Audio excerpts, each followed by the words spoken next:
Selamat sore, Prof. Iwan dan teman-teman. Kami dari kelompok 7 ingin mempresentasikan materi tentang nutrisi untuk hewan eksotis.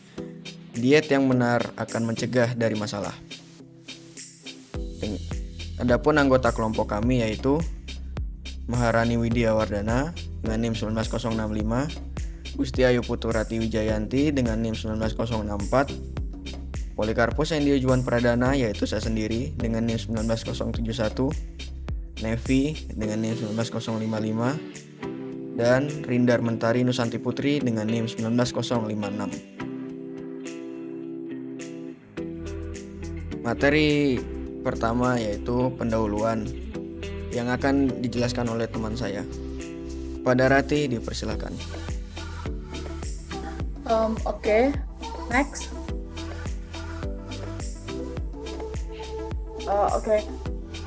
Masalah kesehatan yang timbul dari praktik peternakan dan pemberian makanan yang salah adalah salah satu masalah terbesar dalam pengobatan hewan peliharaan eksotik. Banyak penyakit terkait dengan atau disebabkan oleh nutrisi yang salah. Pemahaman tentang sejarah alam spesies yang bersangkutan serta peran air, kalori, dan nutrisi dalam kesehatan yang optimal sangat penting jika manajemen nutrisi ingin efektif. Tahap kehidupan hewan yang bersangkutan juga harus dipertimbangkan karena tahap pertumbuhan, non-pembiakan, dan pembiakan semuanya memiliki kebutuhan makanan yang berbeda-beda. Next.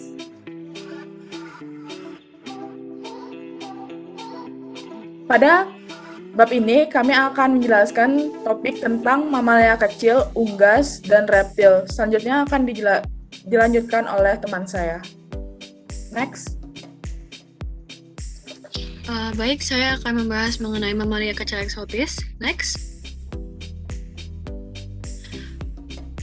Kebanyakan dari mamalia kecil eksotis yang dapat ditemukan adalah herbivora.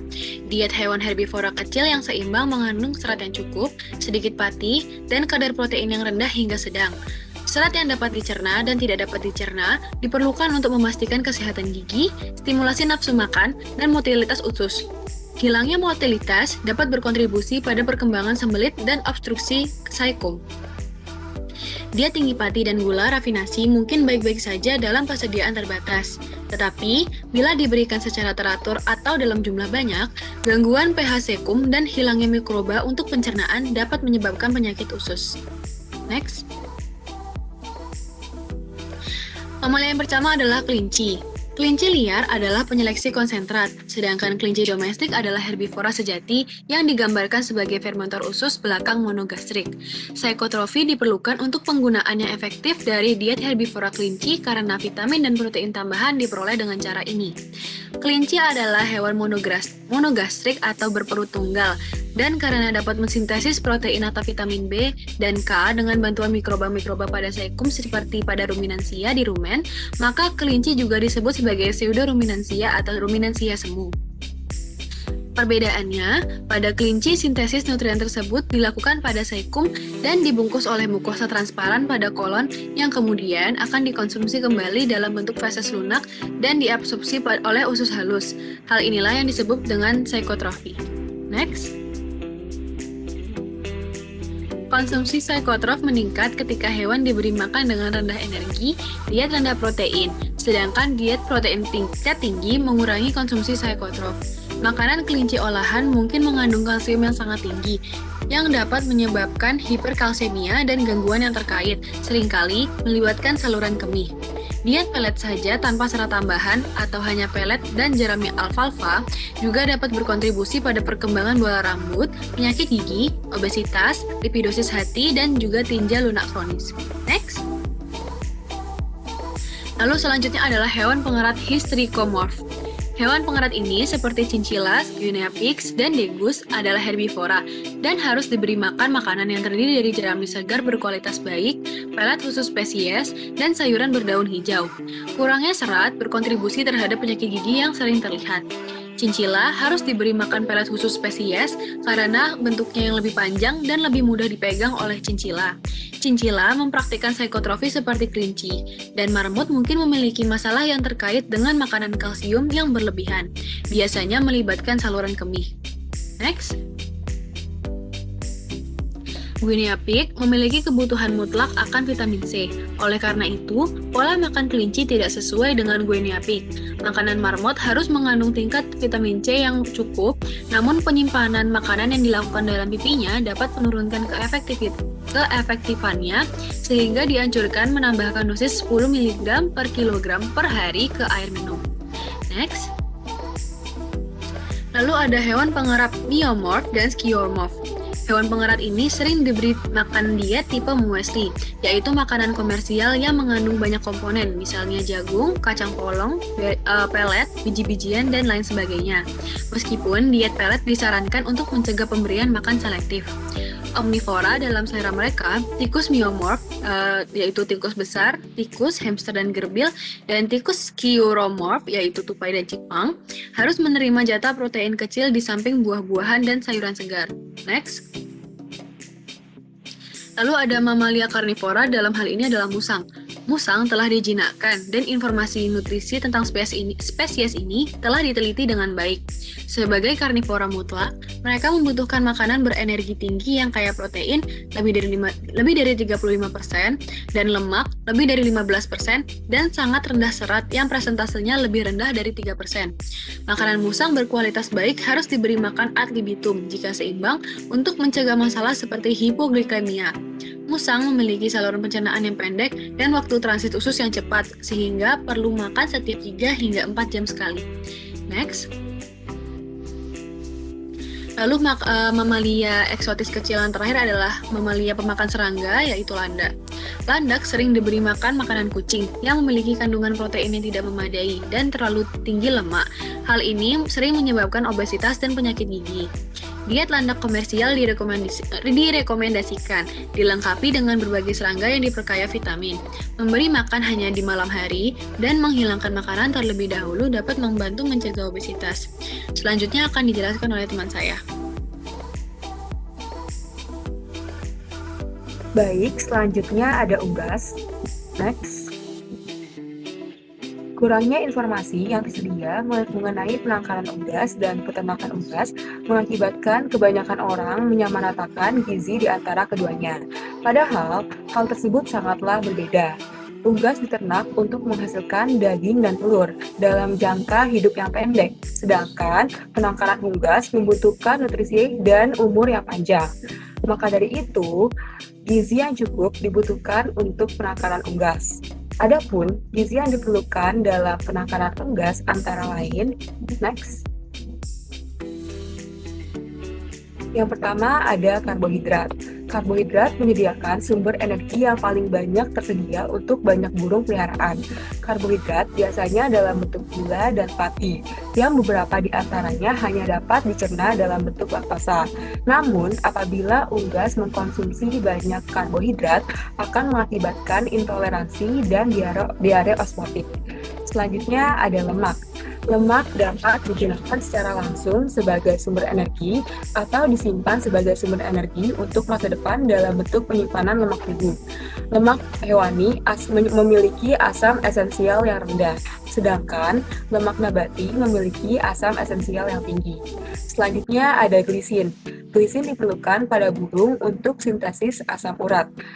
Dan yang terakhir ada serat. Serat diyakini penting karena kemampuannya mengikat air pada makanan sehingga dapat melancarkan pencernaan pada unggas. Next.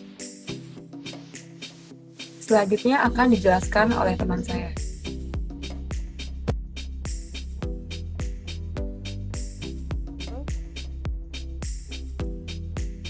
Kesalahan khusus reptil itu masih sangat minim di banyak spesies dan kesalahan ini itu akan menjadi penyebab utama morbiditas dan mortalitas di penangkaran.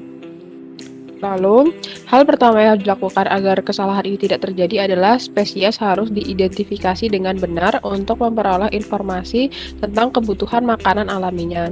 Sederhananya, reptil dapat dibagi menjadi 4 kelompok, yaitu reptil karnivora, reptil pemakan serangga, reptil omnivora, dan reptil herbivora. Selanjutnya, reptil karnivora. Karena ketersediaan mangsa utuh, di sini itu pakan hidupnya, reptil karnivora cenderung mengalami lebih sedikit masalah nutrisi.